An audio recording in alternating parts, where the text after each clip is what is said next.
അസ്സലാമു അലൈക്കും. സഫർ മാസത്തിലെ അവസാന ബുധൻ കൂടുതൽ നഹ്സുള്ള ദിവസമാണ്. ഈ ദിവസത്തിൽ ഇറക്കപ്പെടുന്ന ആപത്തിനെക്കുറിച്ചും അതിൽ നിന്നും അള്ളാഹുവിനോട് കാവൽ തേടുന്നതിനെ സംബന്ധിച്ചും നമ്മുടെ മുൻഗാമികളായ പണ്ഡിതന്മാർ ഉണർത്തിയിട്ടുണ്ട്.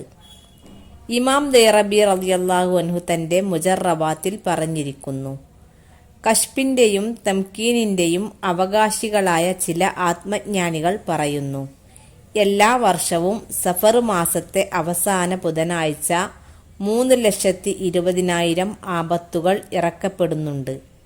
അതുകൊണ്ട് തന്നെ ഏറ്റവും ബുദ്ധിമുട്ടേറിയ ഒരു ദിവസമാണിത്. ഷേഖ്ബൂനി റളിയല്ലാഹു അൻഹു പറയുന്നു, സഫർ മാസം അവസാന ബുധനാഴ്ച ദിവസം അള്ളാഹു ആകാശഭൂമികൾക്കിടയിലായി ഒരു മഹാവിപത്തിനെ ഇറക്കുന്നതായിരിക്കും. ഇതിനെ ചുമക്കുന്ന മലക്ക് ഇതിനെയും വഹിച്ചുകൊണ്ട് കാലഘട്ടത്തിൻ്റെ കുത്തുബിൻ്റെ സമക്ഷത്തിലേക്കെത്തിക്കുകയും അദ്ദേഹം അതിനെ ലോകത്ത് എല്ലായിടത്തും വീതിക്കുകയും ചെയ്യും.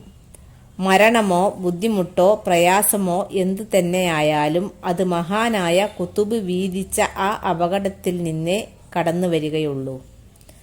ആയതിനാൽ ഈ മഹാവിപത്തിൽ നിന്നും രക്ഷ നേടാൻ ആ ദിവസം സൂറത്ത് യാസീൻ പാരായണം ചെയ്യുന്നത് നല്ലതാണ്. യാസീനിലെ സലാമുൻ ഖൗലൻ മിർ റബ്ബിർ റഹീം എന്ന ആയത്ത് എത്തിയാൽ അതിനെ 330 വട്ടം ആവർത്തിക്കുക. ശേഷം യാസീൻ പൂർത്തിയാക്കി ദുആ ചെയ്യുക. ശേഷം സലാത്തുൽ ഫാത്തിഹ് 20 തവണ ചൊല്ലുക. അതിന് ശേഷം ഹസ്ബുനല്ലാഹു വ നിഅമൽ വക്കീൽ, നിഅമൽ മൗല വ നിഅമൻ നസീർ എന്ന് 450 വട്ടം ചൊല്ലുക. ശേഷം യാ ലത്തീഫു യാ അല്ലാ എന്ന ഇസ്മ് 129 വട്ടം ചൊല്ലുക. ഇക്കാര്യങ്ങൾ ചെയ്ത് ദുആ ചെയ്യുക. ഇങ്ങനെ ചെയ്താൽ ഒരു ആപത്ത് മുസീബത്തും അവന് ഏൽക്കുകയില്ല.